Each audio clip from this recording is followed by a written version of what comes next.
स्वर्गाची सुंदरी ग bye bye स्वर्गाची सुंदरी, परडी हातावरीन आंबा तुळजापूरची परी. मग भाव एका व्यक्तीच्या हाताने एक चिठ्ठी पाठवून देतो. मग चिठ्ठी वाचल्यानंतर ती बहीण म्हणते अरे माझ्या भावाच्या आठवण. मग ती काय म्हणते बहीण, मला तर जाऊ शकत नाही मी, रक्षाबंधन उद्या आहे. मग काय ते देवी पैसा गारण म्हणते ती, अग सांग ना देवी माझ्या भावाला, तू भावाला, अग सुखी हाय मी माझ्या गावाला. ते नागाच्या पिल्याला नाव नव्हतं, कारण माझा जो मावस भाव आहे संतोष देडे, त्याने आणलं होतं गाणं, कलुळाचं पाणी कशाला ढवळलं, कलुळाचं पाणी कशाला ढवळलं, अंबिकाच्या आराध्याला का ग खवळलं. तर मी काय म्हणलं, आम्ही बसता बसता असं बोलता बोलता विषय झाला, अरे म्हणलं तुझ्या वडिलाचं नाव नागनाथ आहे ना, बरोबर, मग नागाच्या पिल्याला म्हणलं तर काय फरक पडेल. मग ते एका लाईनीवरून ते गाणं एवढं हिट झालं. अव कसं कराव आराधी आल्यात दारात बाई झोपेच्या भरात, कसं कराव आराधी आल्यात दारात बाई झोपेच्या भरात, कुंकू आली द्यायला पण वेळ नाही घ्यायला, अग बाई कसं कराव आराधी आल्यात दारात बाई झोपेच्या भरात. बाई मी अशी दिसते कशी नत बाई माझ्या नाकात, नाकात व आराधी आंबाच्या धाकात, नाकात व आराधी आंबाच्या धाकात.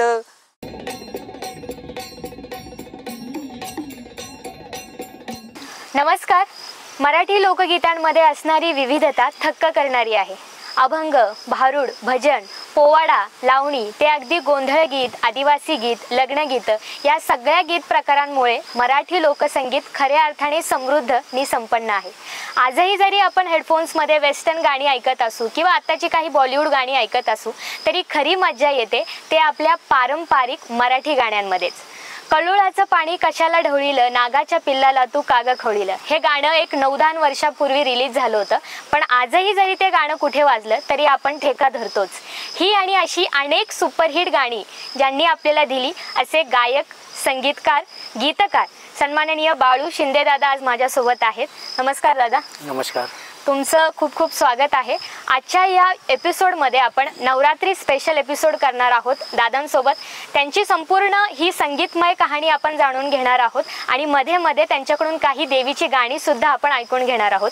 त्यामुळे हा व्हिडिओ तुम्ही शेवटपर्यंत नक्की पहा.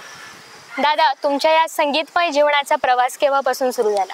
माझा प्रवास साधारण 1994-93 साली, आणि त्यामध्ये आम्ही कसं भजन वगैरे वडील बोलायचे, आणि त्याच्यामुळे आम्ही काय करत गेलो की वडिलांच्या मागे साथ देत आम्ही आमचा वारसा जपत गेलो. घरातच संगीतमय वातावरण होतं.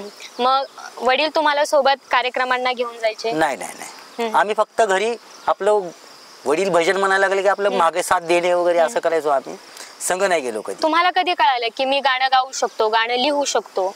गाणं गाऊ शकतो हे मला 95-96 ला कळालं की मी गाणं गाऊ शकतो. प्रथमतः मी गाणं गाण्याकरता आलो होतो.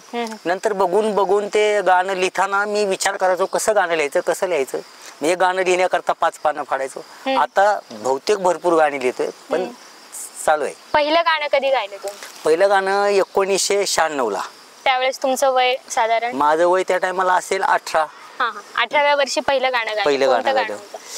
नवचंदी मध्ये यात्रा भरली तुळजापुरात. त्याच्या काही ओळी ऐकवाल? अग नवचंदी मध्ये यात्रा भरली तुळजापुरात ग मातापुरात,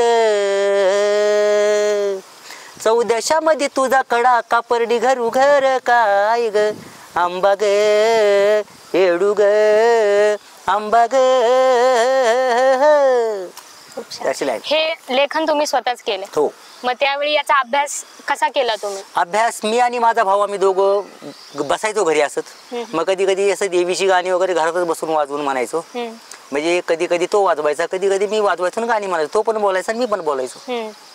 म्हणजे भाऊ आणि तुम्ही दोघं मिळून हे करत सख्खा मावस भाऊ. पुढे जाऊन मग पहिला अल्बम किंवा पहिली कॅसेट हे कधी झाली? पहिली कॅसेट झाली 1996 ला. 1996 ला माझी पहिली कॅसेट झाली आणि त्या कॅसेटलाच आमचे 10 गाणी सुपर डुपर हिट झाली. आराधी आले दारात त्या कॅसेटचं नाव होतं. त्यात कोणती कोणती गाणी? नवचंदी मैत्री यात्रा भरली, त्यानंतर नेसली पितांबर जरी, त्यानंतर आपलं आराधी आले दारात, बाई मी अशी दिसते कशी नत हाय माझ्या नाकात साखराबाईने गायलेलं. त्याच्यानंतर असे भरपूर 9-10 गाणी होती त्यात. आणि 10ची 10 गाणी हिट गेली आणि अजून पण चालतात. आता तुम्ही गायक किंवा गीतकार संगीतकार हा प्रवास होता तुमचा. हो, बरोबर. पण तुम्हाला तुमची जी काही कला आहे ती तुम्ही कॅसेट्स बनवले, अल्बम केले, म्हणजे ह्याचं रूपांतर व्यवसायामध्ये झालं. हो, तर व्यवसायामध्ये. व्यवसायाचं नॉलेज तुम्हाला कसं कसं मिळत गेलं किंवा अडचणी काय काय आल्या? अडचणी तर भरपूर आल्या. त्या टायमाला आम्हाला थोडी माहिती होती कॅसेटमध्ये आपण कन्वर्ट करायचं, कुठनं कॅसेट बनवून घ्यायच्या, काय करायचं. मग आम्ही मुंबईला जायचो, कधी इकडे पळायचो, कधी तिकडे. डिझाईन वेगळीकडे, कॅसेट बनवणे वेगळीकडे, पॅकिंग वेगळीकडे. मग तिथनं मग आम्ही जायचो, मार्केटिंग करायचो नंतर. म्हणजे हळूहळू कळत गेलं कसं हळूहळू, कसं करायचं. हळूहळू. पुढे प्रवास कसा सुरू झाला? पुढे प्रवास आम्ही सुमित म्युझिक कंपनीचे मालक आहेत ना, सुभाष परदेशी, त्यांनी आम्हाला प्रोत्साहन दिले की तुम्ही करत राहा, तुम्ही करत राहा. मग त्या टायमाला आम्ही गाणं जेव्हा शिकलो तेव्हा मी पहिलं गाणं गायल्यानंतर एक व्यक्ती होती कमलेश जाधव म्हणून. मग त्यांनी मला बोलले की आता तू ह्या लाईनीमध्ये आलाच तर ही लाईन सोडू नको. ज्या वर्षी तुझं 1 महिना जरी नवीन गाणं रिलीज होत नाही ना तर तुला लोक विसरून जातील. बरोबर. मग त्यामुळे मी ते डोक्यात ठेवलं. डोक्यात ठेवलं की दर महिन्याला मी 50-60 गाणी करत चाललो. त्याच्यानंतर मग वाढत गेलं. मग अनेक कंपन्या संबंध आले. टी सिरीज झालं, फाउंटन झालं, सुमित झालं, डायमंड म्युझिक कंपनी झालं, कुणाल म्युझिक कंपनी झालं, टिप्स मध्ये काम केलं, विनस मधली पण 2-4 गाणी करून दिली. पण त्यांचं आमचं नंतर आण भिनलं थोडंसं. हे जे तुम्ही वाक्य आता बोलला की एक गाणं तुम्ही केले आणि काही काळानंतर तुम्ही काहीच केलं नाही तर लोक तुम्हाला विसरून जातात. म्हणजे तेव्हापासून तुमचा जो प्रवास सुरू झालाय तो आतापर्यंत तुम्ही त्यात सातत्य ठेवत आलाय आणि त्यामुळेच तुम्हाला हे यश मिळाले. तुम्ही मगाशी सुमित कंपनीचा उल्लेख केला, त्याचा एखादा किस्सा सांगाल मला? काय आम्ही तिथं कसं माहितीये का, त्यांना भेटण्याकरता आम्हाला 1.5 वर्ष लागले. कारण साहेबांना भेटू देत नव्हते कोण. मग एक दिवशी साहेबच असे मला भेटले शनिवार वाड्यावर आणि तिथं आमची ओळख झाली. ते म्हणले ये उद्या मला. दुसऱ्या दिवशी गेलो मी. मग साहेबांनी मला बोलवलं आतमध्ये, गाण्याची कॅसेट दिल्या. मग ती कॅसेट घेऊन नंतर गेलो तर कंपनीमध्ये काही लोक असतात ना मागं पुढे टांग खेचणारे तर असतात काय लोक. मग तशी टांग पण खेचली काय लोकांनी. तरी पण आम्ही आमचं जिद्द नाही सोडली. 1.5 वर्ष कंटिन्यू चक्र मारल्यानंतर मला पहिल्या कॅसेटला चान्स भेटला. मग त्याच्यानंतर आतापर्यंत कंटिन्यू मी काम करतोय. दर महिना 50-60 गाणी बनवून देतोय मी. महिन्याला कधी कधी रोज पण असतात, कधी कधी 2 दिवसाला असतात, कधी कधी आठवड्याला असतात. काय कंपनीचे 100 गाण्याचं काम येतं किंवा एवढं करूनच दे. मग आम्ही आपल्या डोळ्यात माती घालून रात्रभर जागायचं सगळं चालीसहित गाणं लिहून काढायचं आणि सकाळी येऊन 11 वाजता ऑफिसमध्ये आपल्या स्क्रिप्ट सगळ्या जमा करायच्या. मला असं कळालं की तुम्ही रात्री एकदा 12ला बसला लेखनासाठी की 6 वाजेपर्यंत तुम्ही गाणी लिहितच बसता. हे कसं शक्य होतं? इतकी पॉवर कशी येते? पॉवरचं काय ते आपल्या शब्द आपण जेव्हा डोक्यात ठेवतोय की मला हे करायचंय, पूर्ण ध्येय पूर्ण करायचंय, आपल्याला ध्येय पूर्ण करायचं नाही. आज मला 50 गाणी लिहायच्यात म्हणलं की लिहायच्यात. मग ती काय होऊ द्या. आणि 6 वाजता नंतर झोपायचं, सकाळी 9:30-10 वाजता उठायचं आणि 11 वाजता ऑफिस उघडते. त्यामुळे आपल्याला 3 तास झोप पण भेटते आणि काम पण पूर्ण होते. आणि त्या टायमाला आमच्याकडे कुठं मोबाईल वगैरे, वॉकमॅन मध्ये गाणी रेकॉर्डिंग करून ठेवायचं कॅसेटवर. चाल अंतरा रेकॉर्डिंग करून ठेवायचं की चाल नंतर डोक्यात जायला नको. मग ते चाल गेल्यानंतर आम्ही स्टुडिओमध्ये आम्ही त्याला थोडं रिदमिक वगैरे करून बाहेरचे वादक वगैरे बोलून ते काम करून घ्यायचं. चाली कशा सुचतात?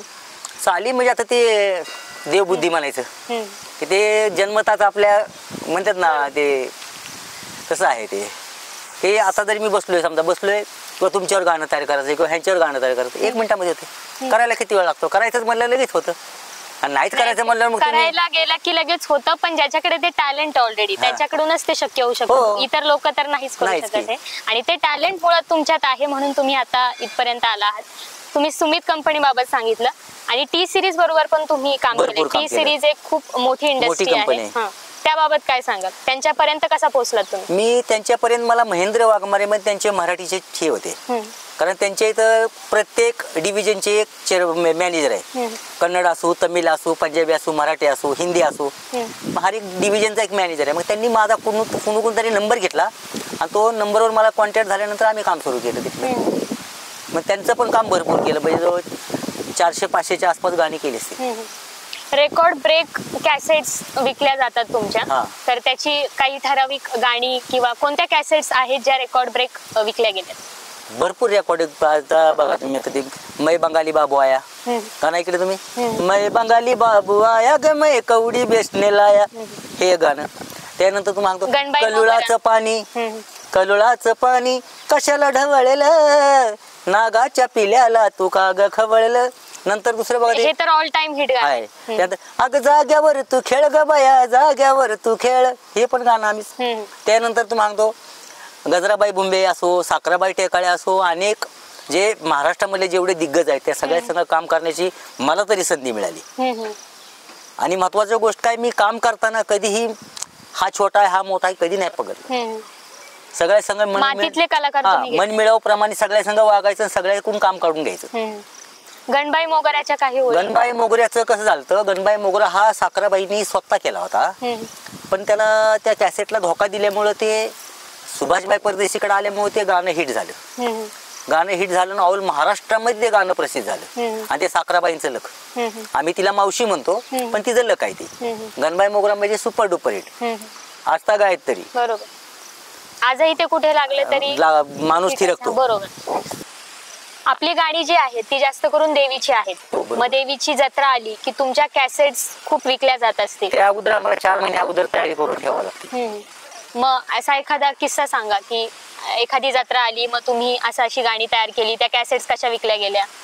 मी काळूबाईला पहिल्यांदा गेलो होतो. हम्म. आणि काळूबाईला गेल्यानंतर मी काळूबाईची गाणी करण्याचा विचार केला. मग त्या टायमाला असं रंगपंचमीचं वगैरे असं काहीतरी हे होतं, महिलांचा कार्यक्रम होता. मग ती फुगडी बघितली मी.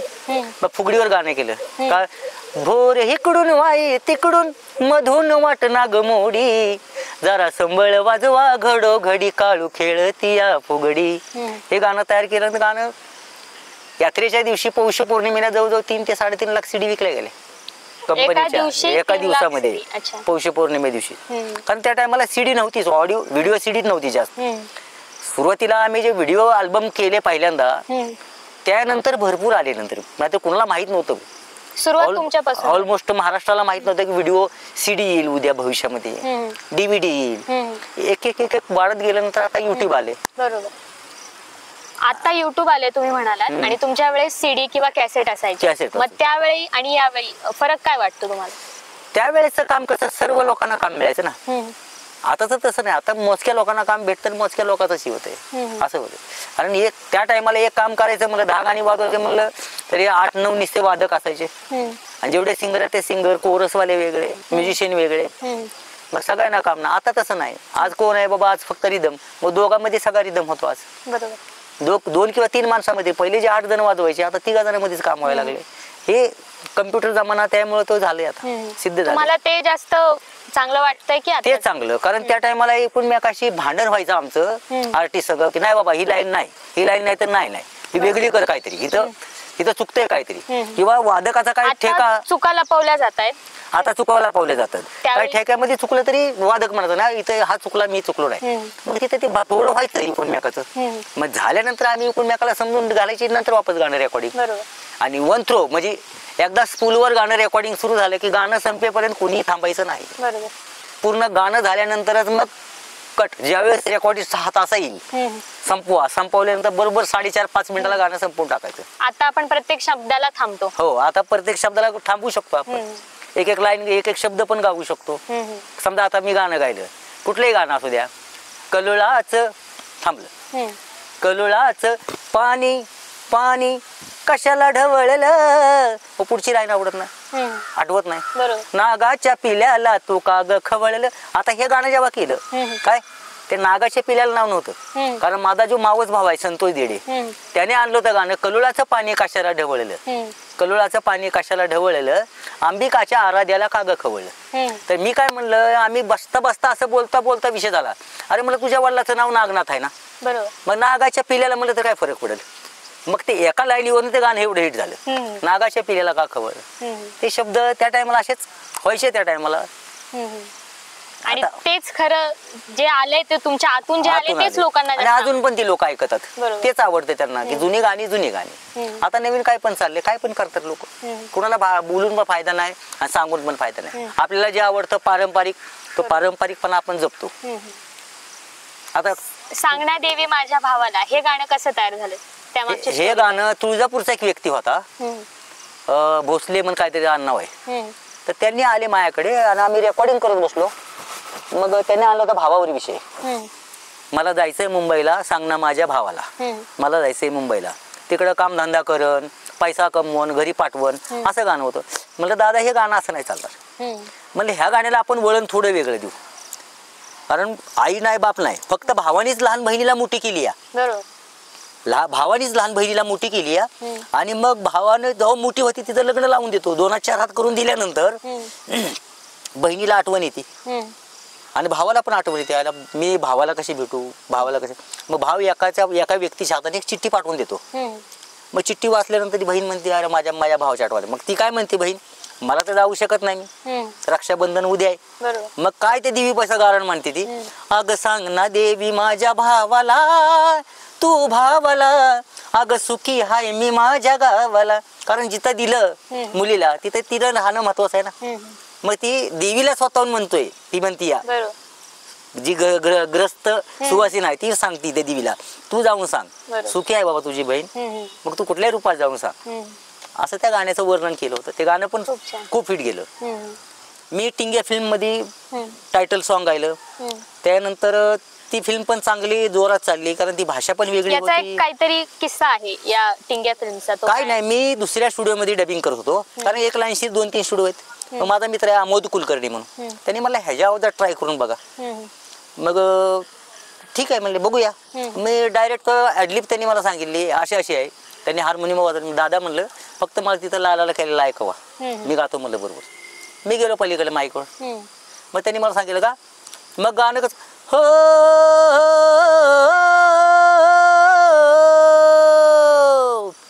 अरे माझं आभाळ तुला घे, तुझं आभाळ मला हे, तुझं आभाळ मला. एवढीच लाईन गायली. त्याने म्हणजे ओके डन, ह्याच्याकडून गाऊन घेऊया. मग गाणं झालं. मग त्यावर मला त्या गाण्याला भरपूर पुरस्कार भेटले. जी टॉकीचे वगैरे भरपूर त्याला पुरस्कार भेटले, 17-18 पुरस्कार भेटले त्या सिनेमाला, टिंग्या फिल्म. मग त्यानंतर आपल्या देशाचे महामहिम भगतसिंग कोश्यारी, राजपाल, त्यांच्या हातून पण पुरस्कार मिळालेला आहे राजभवनामध्ये लोकसंगीतामधला. त्यानंतर असे भरपूर म्हणजे मंडळ क्षेत्र भरपूर आहेत. आतापर्यंत कोणकोणत्या दिग्गजांबरोबर काम केलंय? दिग्गज म्हणलं तर मी प्रल्हाद शिंदे संघ केलं, वैशाली सामंत बरोबर केलं, त्यानंतर श्रीकांत नारायण, त्यानंतर मोहम्मद आजी, साधना सरगम, उदित नारायण या लोकांसंग काम केलं बॉलिवूडमध्ये. ज्या टायमाला अजय अतुल पण, आम्ही जेव्हा शिवरंजनीमध्ये काम करायचो तेव्हा अजय अतुल पण आमच्या संग काम केलेलं आहे. अजय अतुलने काम केले. पुण्यामधले बहुतेक चांगले कलाकार जे दिग्गज होऊन गेले त्यांच्या संघ सगळ्या संघ काम, आणि सगळ्याच्या सहवासाने आम्हाला पण अनुभव आला ना, कारण आमचं वय कमी आणि त्यांचा अनुभव जास्त. त्यांच्या अनुभवामुळे आम्हाला पण अनुभव घडत गेला किंवा नाही आपण कंटिन्यू केलं पाहिजे. मग कधी आम्हाला काय वाजवाय येत नव्हतं, त्यामुळे मी दिमडी पण शिकलो एखाद्याचं बघून की दिमडी कशी वाजवायची, ही मधीच बोटका लावतात. सगळं तसं अनुभवाने करत गेलेलो आहे आम्ही. याच्यासाठी वेगळं काही शिक्षण नाही घेतलं? नाही, काही नाही. यातला संगीतामधला असा वेगळा कोण गुरु? वडील सोडले तर? नाही, वडील सोडले तर मी एकच व्यक्तीला मानतो, कमलेश जाधव. कमलेश दादांना मी पहिल्यापासून मानतो की त्यांनी जे आम्हाला सांगितलेलं आहे की तुम्ही फक्त लाईनीमधनं मागे हटू नका, तुमच्या आवाजामध्ये जादू आहे, तुमच्या लिखाणामध्ये जादू आहे, तुमच्या लिखाणामध्ये जादू आहे म्हणजे तुमचं गाणं हिट होणार. आता मी नवीन ह्या नवरात्री करता गाणं काढलेलं आहे. काय नवरात्री करता गाणं काढलंय, ते गाणं असं आहे, अरे किती सांगू तुला दादा, किती सांगू तुला चांदवारे, नजर नको लावू माझ्या येडा माईला. म्हणजे रात्री झोपताना ती बाई म्हणते हे बाबा माझी आई झोपायला लागली, तिला नजर लावू नको, त्यात चंद्राला बोलती. म्हणजे वर्णन आपण काय केलं चंद्राचं आणि ते येडा माईचं. असं काही ना काही सुचतं. कधी कधी गाडीमध्ये बसल्यानंतर आम्ही रेल्वेने चाललो होतो कुठनं पुण्यावरून कुर्डुवाडीला उतरायचं आणि तिथनं आम्ही येरमाळ्याला पायी जायचो. जाता तर गाणं आठवलं, कशी बाई जो म्हणणार रेल्वे निघाली रुळाच्या घाटानं, अगं रुळाच्या वाटानं, चल ग सकोबाई तुझं बी बाई मी तिकीट काढीन. अशी गाणी सुचत गेलेली ती. आणि एका टायमाला मी 2-2, 3-3 कंपनीचे कामं करायचो. विट्रॅक म्हणून म्युझिक कंपनी होती, सुमितचं काम असायचं, टी-सीरीजचं काम असायचं, कधी कधी कुणालचं टिप्सचं काम असायचं. भरपूर कामं म्हणजे असे कंटिन्यू काम, म्हणजे डेली आम्ही.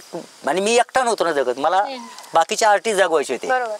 वादक आहेत, कोरसवाले आहेत, 3 मुली 3 मुलं कोरसला, म्हणजे 6 जणांचा कोरस, कधी कधी 4-4, म्हणजे सगळ्यांना धरूनच चालावं लागायचं. चलो ह्याला आज काम नाही, ह्याला काम देऊया.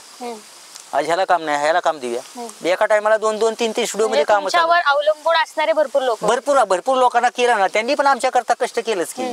त्यांच्या कष्टाचा तर मोबदला आम्हाला द्यावाच लागतो ना. मग तो दिल्याशिवाय तर थोडी भागत असते. मग त्याने वाटतं चला आज काम आहे बाळूचं, उद्या पण बाळूचं काम आहे, परवा पण बाळूचं काम आहे. मग दुसरं एक काम करायला जाण्यापेक्षा कंटिन्यू वन डे मध्ये 3-3 प्रोजेक्ट म्हणजे 30 गाण्याचा कोर्स करून घेतलेला आहे. काही वेळेस ते साखराबाई टेकाळ्यांची वन डे मध्ये सकाळी 10 ते संध्याकाळी 10 वाजेपर्यंत आम्ही 50 गाणी रेकॉर्ड करून मिक्सिंग करून डायरेक्ट डॅट हातामध्ये घेतले होते.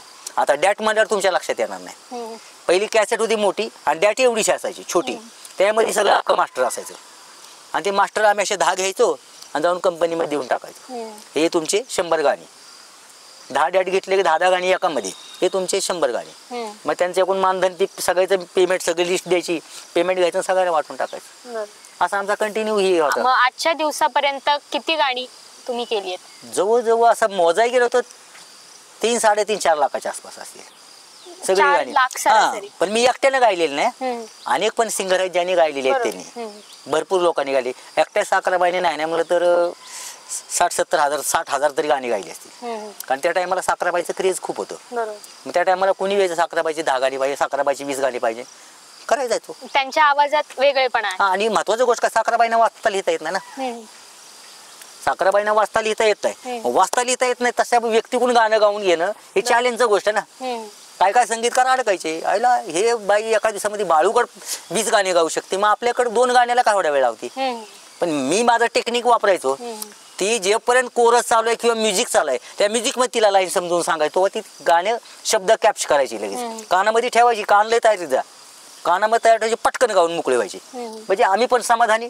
तर कोरस चालू, कोरसवाला सांगायचं तुम्ही गा बसा, मी काय बोलतो ना ते तुम्ही ऐकायचं नाही, मी तिला समजून सांगतोय पुढच्या लाईन, तुम्ही तुमची लाईन लिहिलेले तीच गायची तुम्ही. तुमची सगळीच गाणी बऱ्यापैकी हिट मध्ये आहे, तरी या सगळ्या हिट्स मधून एखादं कोणतं ज्याला जास्तच खूप व्ह्यूज मिळाले, म्हणजे सगळ्यात टॉपला असणारं गाणं कोणतं? सगळ्यात टॉप मध्ये तसं असं काय मोजू शकत नाही, भरपूर गाणी टॉप मध्ये आहेत. आता तुम्ही तुळजापुरात तुझे माई सासू हरवली ऐकले गाणं? हा मी ऐकले, आता पुन्हा ऐकून दाखव. अग अग ये सकू तू घाबरू नको, अग पोलीस फिर्याद गिरवली, अग तुळजापुरात तुझी आई माझी सासू हरवली. हे गाणं म्हणजे एक अशी व्यक्ती की बाबा गेल्यात आणि सासूबाई हरवली गर्दीमध्ये, मग ती काय करते, वर्णन केलंय मी जाऊनी तुझी आई दिसती गाड्या गव्हाणी, म्हणजे तिचं अंग झाड वगैरे सगळं दाखवलं त्यामध्ये. मग ते वर्णन करून ते गाणं हिट झालेलं आहे. ते झालं, त्यानंतर भगुल माझं बघा व पाहुणं भगुल माझं बघा. आता ह्या गाण्याला काय लोक वात्रटपणाने विचार करतात, पण भगुल्याचं वर्णन ऑलरेडी परडी आहे, जे हातावर परडी आहे त्या परडीला मी भगुल्याचं वर्णन दिलंय. त्या परडीला पट्ट किती, चट्ट किती, खाली खड्डा किती का आहे ते सगळं त्यामध्ये दाखवलेलं आहे. पण लोक त्याचा अर्थ वेगळा करतात. आणि हे गाणं सगळ्यात जास्त जे आमचे काही लोक आहेत की जे आपण त्यांना तृतीयपंथी म्हणतो, त्या लोकांना हे गाणं खूप आवडतं. त्यानंतर आम्ही एकदा असंच यल्लम्मा निघाली पाण्याला मग गाणं केलं होतं. मग यल्लम्मा निघाली पाण्याला ते गाणं पण हिट झाले आमचे, 10 गाणी हिट, 10 गाणी हिट. परसू बाळा तू मारू नको मजला, कारण यल्लम्माचा वध हा परशुरामाने केलाय हे आपल्याला पण माहिती आहे. पण का मारलं तेव्हा आई काय म्हणते, परसू बाळा तू मारू नको मजला रे मजला, दुधाचा मी पाना तुला पाजिला. पण त्याने ऐकलं नाही, शेवटी मारलंच, आईला मारलंच, कारण बापाला वचन दिलं होतं. बापाचं वचन कसं तोडणार. मग ते गाणं एक एक वर्णन करत गेलो. आणि त्यानंतर मग अचानक असं आम्ही बसलो आणि विषय चालला होता कुणातरी बस स्टॉपवर, अरे स्वर्ग कसा असेल, नरक कसा असेल. मग तेव्हा मला गाणं आठवलं, ते स्वर्गाची सुंदरी ग बाय बाय स्वर्गाची सुंदरी, परडी हातावरीन आंबा तुळजापूरची परी. असे गाणी शब्द आम्ही ऐकत गेलो. आणि ज्या टायमाला आम्ही पहिल्यांदा जेव्हा सगळ्यात हिट गाणं केलं, तुम्ही गाणं बी ऐकलं असेल भरपूर लोकांनी, तेरी चुनरिया किंवा हाती का खंडाला ऐ काय बोलती तू, हे गाणं जेव्हा हिट झालं तेव्हा आम्ही असंच एक सर्राजी म्हणत बसला होता दादरला रेल्वे स्टेशनवर, त्या भाषेमध्ये गाणं गात होता. आईला म्हणलं ह्याला आपण तुळजापूर केलं तर, मग मी केलं आम्ही, ऐ काय बोलती तू, अगं चल, ती म्हणती कुठं, अगं तुळजापुराला, अगं जोडूया जाऊया दर्शन घेऊया, उगीच लवकर चल, अगं हे काय बोलती तू. अशी गाणी करत गेलेलं आहे, भरपूर गाणी अशी हिट झालेली. तुमची गाणी हिट होतात याचा अर्थ समोरच्याला काय हवं हे तुम्हाला कळतं. हा, कारण मी मेन महत्वाचं काय की आजच्या पिढीला काय आवडेल आजच्या पिढीला काय आवडेल त्याप्रमाणे लिहितो. आणि जुन्या पिढी म्हणजे अजून बी आहेत जे लोक ज्यांना जाणकार आहेत की त्यांना कुठल्या देवीची माहिती काय असेल ते त्यांना माहिती आहे, मग त्यांच्याप्रमाणे काय गाणी असतात. म्हणजे समजा 6 गाणी आजच्या पिढीवर असतील तर 4 गाणी माझी मॅक्झिमम जुन्या पिढीवर असतात. समतोल ठेवायचा. समतोल ठेवायचा. म्हणजे ह्यांना पण वाईट वाटा नको आणि त्याला वाईट वाटलं. आता मी गाणं केलं परवाच केले. आता आपण काय म्हणतो, अग जे मायाला ये ग अंबाबाई, जो घेऊन आली बाई, जो घेऊन आलाय तो तृतीय पंथी, आणि जे सगळं आलंय आणि तो देवीला म्हणतो ये बाई तू जेवल्याशिवाय मी जेवू शकत नाही. मग ते जेवायला ये ग अंबाबाई, अग जेवायला ये ग येडा माय, मागून आणलंय असं गाणी. म्हणजे आपण जे विषय काढतो किंवा पायातलं पैंजण असू, घुंगरू असू, बैलाची गाडी असू. आता बैलाची गाडीवरची गाणी भरपूर आली ती, पण सुरुवातीला गाडी आम्हीच केली होती पहिली गाणी. अशी भरपूर गाणी आहेत की ते गाणी आता आठवत पण नाहीत, कधी कधी केलेली काय काय केलेली. आता मला सांगा 1996 ते 2024 कसा आठवणार. म्हणजे एका दिवसामध्ये 50 गाणी केली, 50 गाण्यामधले हेच गाणं ऐकवा म्हणलं लगेच का आठवणार आहे का. आपल्याला कधी कधी काल काय खाल्लंय ते आठवत नाही. तुम्ही गाणी 4 लाख केली आहे त्यामुळे नाही आठवत, ऐनवेळी नाही आठवू शकत. ऐनवेळीत नाही आठवत. असं म्हणजे विचार करून करून जर केलं तर मग आठवतो बाबा हे केलं. मोस्टली तुमची सगळी गाणी देवीची आहेत. देवीची. मग एखाद्या देवीचं वर्णन करायचं असेल तर त्याचा अभ्यास तुम्ही कसा करता. अभ्यास म्हणजे आम्ही तिथं समजा आम्हाला काळूबाईचा अभ्यास करायचा, मग काळूबाईला जाऊन बघतो आम्ही, इकडे तिकडे फिरतो, सगळं वर्णन बिरणं सगळं आजूबाजूचा काय परिसर आहे, तिथं कुठले कुठले देवस्थान आहेत, भैरोबा आहे किंवा कुठलं मस्कोबाचं मंदिर आहे का, वेताळाचं मंदिर आहे का, कुठल्या देवाचं मंदिर आहे. त्यानंतर तिथल्या पुजाऱ्याला विचारतो देवीला मानपान काय लागतो, खायला काय, तिला नैवेद्य काय आवडतो, हे सगळं विचारून घ्यायचं. तिचं अंगावरचं वस्त्र कुठल्या कलरचं असतं, तिला वेणी कुठल्या फुलाची लागते आवडते. पुस्तकांमध्ये वाचण्याऐवजी डायरेक्ट प्रॅक्टिकली जाऊन करतो मी. आणि ऑल महाराष्ट्रामधले जवळजवळ 450 ते 500 देवाची मंदिरं फिरलो मी. एवढी मंदिरं कुणाला माहिती पण नाही ती, आमच्या लाईन मध्ये तर कुणाला माहित नाही. आता मी जर विचारलं ना कोणाला मरदडी देवी कुठे आहे, सांगू शकत नाही. मरदडी देवी मला कुणालाच माहित नाही. पण त्या देवीच्या इथं ना तुम्ही यकीन नाही करणार, अख्ख्या पूर्ण त्या 80-90 गावामध्ये एक थेंब पाण्याचा नसतो. पण त्या टायमाला ह्या झाडाच्या बुडा एवढं मोठं त्या मंदिरामध्ये वरनं कुठनं पाणी येते माहित नाही, पण तिथं लोक पाणी भरायला येतात पियाला देवीच्या मंदिरामध्ये. तितक्या लांबून लोक 60-70 गावामधून लोक येतात, टेम्पोचे टेम्पो ते ट्रॅक्टर घेऊन. पूर्वीच्या गाण्यांमध्ये तुम्ही जी पूर्वीपासून गाणी करत आला ते आतापर्यंत गाण्यांमध्ये कसा फरक होत गेला किंवा तुम्ही स्वतः कसा फरक करत. पहिला आम्ही पारंपरिक करत गेलो ना. पहिलं फक्त कसं झाण ढोलकी तुंतुना ह्याच्यावरच आमचं गाणं व्हायचं आणि कोरस ना गायक. त्यानंतर मग हळूहळू आम्ही म्युझिक कडे वळलो. म्हणजे पहिल्यांदा आम्ही कीबोर्डचं वगैरे म्युझिक केलं. कीबोर्डने म्हणजे सिंथेसायझरवर आम्ही थोडं म्युझिक करत गेलो. त्यानंतर मग हळूहळू मग शैनाई, क्लॅरनेट, बासरी हे सगळे वाद्य ऍड होते, सतार सितार सगळेच. मग ते हळूहळू ऍड करत गेलो आम्ही. मग आताच्या पिढीला कसं पाहिजे धंदानाट डीजे म्हणा हे म्हणा ते करत गेलो. आताचं एखादं गाणं ऐकवायला मला. कुठलं आत्ताच सध्या नवीन कोणतं केलं असेल. आत्ताच मी केलेलं बघा ना, तुम्हाला गाणं ऐकलं जेवायला ये ग येडा माय, आणि त्यानंतर एक गोंधळ केलाय. वाजवा संबळ वाजवा संबळ संबळ वाजवा, अरे वाजवा संबळ संबळ संबळ वाजवा संबळ, अरे नव्या नवऱ्याचा घालूया गोंधळ, अरे नव्या नवऱ्याचा घालूया गोंधळ. कारण जी लग्न झालं ना की पहिले जिजुरीच्या पाया पडतात खंडोबाला जाऊन, त्यानंतर तुळजापूर भवानी आई, कोण काळूबाईला, कोण येरमाळ्याला, येडेश्वरीला जाते. मग त्याप्रमाणे गोंधळ तर घालतातच. 5 नामाचा कवायना गोंधळ त्या मंदिरात होतो. आता काही लोक जागरण गोंधळ घरी घालतात आणि काही लोक प्रथेप्रमाणे त्या मंदिरामध्येच घालतात. 5 नाम फक्त 5 गाणी ते गोंधळ झाले. देवीच्या समोर तिथं संबळवाला असतो त्यांच्याकडून गोंधळ वगैरे घालून पहिली ती प्रथा होती. आता प्रथा वाढत गेली वेगळी. बरोबर. आपण म्हणतो की गायक जर एखादा मुलगा असेल मुलगी असेल तर त्याला नॅचरली तो आवाज असतो म्हणून तो गायक होत जातो, किंवा त्याला अजून त्याच्यामध्ये त्यांनी स्किल्स डेव्हलप केल्या तर तो उत्तम गायक होतो. त्यानंतर संगीतकार आतमधून असावं लागतं त्यामुळे तो संगीतकार होतो. असं काही नसतं. समजा तुमची त्या सिंगरची तयारी पाहिजे की मला वाजवता आलं पाहिजे, त्याची ती आवड पाहिजे त्याला जर आवड असेल ना आणि त्याला असं वाटत असेल की मला फक्त नाही गाण्यामध्येच गुर फाडायचं, मला गायचंच फक्त, जर त्यानेच ठरवलं की मला कीबोर्ड वाजवायचा, मला हार्मोनियम वाजवायचा, मला बँजो शिकायचा किंवा मला कुठलं तरी वाद्य वाजवायला शिकायचं, तर ते होतात ना. कोणाला गिटार शिकायचे असतात. मग प्रश्न असा निर्माण होतो की गायक, संगीतकार किंवा गीतकार हे सगळं केल्यानंतर आपण एखादा प्रोजेक्ट करतो आणि आपल्याला असं वाटतं की आज केला तर आज एका दिवसात त्याला लाखो व्ह्यूज मिळाल्या पाहिजेत. मग काहींना मिळतात, काहींना मिळत नाही. हो बरोबर ना. तसं तुमच्या बाबत असं कधी घडलंय का, एखादा प्रोजेक्ट केला तो एकदमच खाली गेला? हो झाले की भरपूर वेळा झाले. किंवा आत्ताची मुलं जी त्या क्षेत्रात आहेत त्यांना तसं यश मिळत नाही, त्यांना तुम्ही काय सांगाल?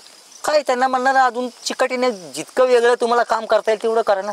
चालीमध्ये बदल करा किंवा चालीमध्ये तशी 101% बदल करा. कारण का काय होते, एखादं गाणं हिट झालं ना, कुणाचं का असं ना, मग ते गाणं माझं असू ना तर कुणाचंही असो, काय होतं त्याच गाण्याच्या चालीवर लगेच दुसरे शब्द लिहून लगेच दुसरं गाणं ते तयार त्याच चालीवर.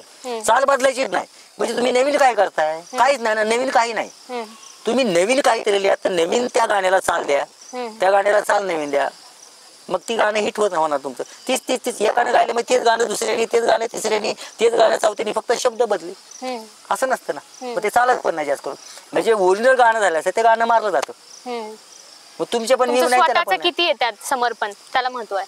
माझं समर्पण तर मी म्हणतो की त्यांनी ते करायचं नाही पाहिजे. त्यांनी स्वतः जे करायचं ना नवीन, स्वतःच्या हिमतीवर नवीन करायचं, मग करून घ्यायचं. ते काय होतंय की आपण आपलं नाव टिकवायचा प्रयत्न करतो किंवा माझा गुरु असा आहे, माझ्या गुरुनं मला हे शिकवलं. गुरुनं शिकवलं तर गुरुसारखंच गाव म्हणून नियम आहे का?